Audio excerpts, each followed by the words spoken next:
Hello বন্ধুরা, দেখো আজকে আমি বানাবো মুগের পুলি। দেখো প্রথমে মুগ ডালটাকে ভেজে আমি সিদ্ধ বসিয়ে দিয়েছি, সিদ্ধ হচ্ছে। এবার সিদ্ধ ডালের মধ্যে 1 চিমটি লবণ দিয়ে দেব।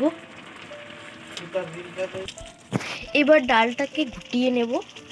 দেখো ঘোটার ফলে একদম ডালটা কি সুন্দর গলে গিয়েছে। এদিকে আমরা এখানে দিয়ে দিচ্ছি ময়দা, 3 কাপ ময়দা দিয়ে দিয়েছি। এবার এখানে তেল আর চিনি দিয়ে ময়াম দিয়ে দেব। হাত দিয়ে ভালো করে মিক্স করে নিতে হবে।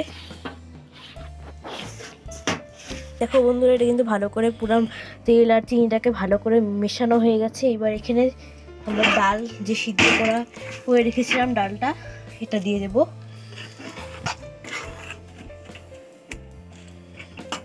ডালগুলোকে ভালো করে মেখে নিতে হবে। ডালটা গরম রয়েছে তাই হাতা দিয়ে প্রথমে মেখে নিতে হবে।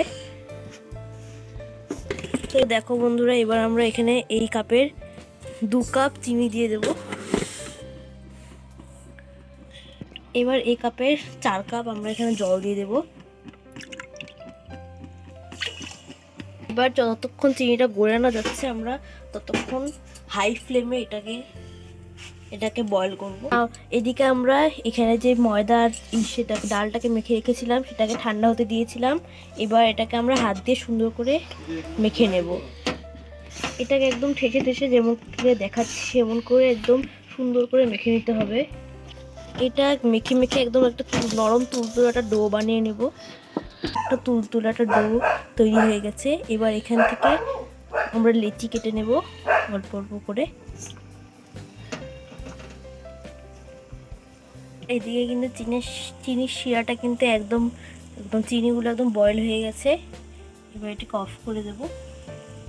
এদিকে দেখো আমরা অনেকগুলো লেচি কেটে নিয়েছি।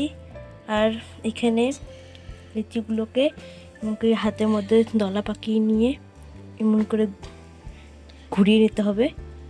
তো এর ভেতর এবার এই নারকেলের পুর দিয়ে দেব। হাতের মধ্যে প্রথমে একটু গোল গোল করে নিয়ে পুরটাকে দিয়ে দেব এবং এটাকে মুখটা চেপে দেব। আমি এখানে পিঠেগুলোর শেপটা কিন্তু লম্বা লম্বা দিয়েছি। আপনারা একটিকে নানা রকম ডিজাইন করতে পারেন। এবার পিঠেগুলোকে তেলে ছেড়ে দিয়েছি। পিঠেগুলোকে একদম লাল লাল করে ভেজে নিতে হবে এবং আমরা যেই চিনির শিরাটা বানিয়েছিলাম তার মধ্যে পিঠেগুলো দিয়ে দিতে হবে। কি সুন্দর হয়েছে দেখো পিঠেগুলো।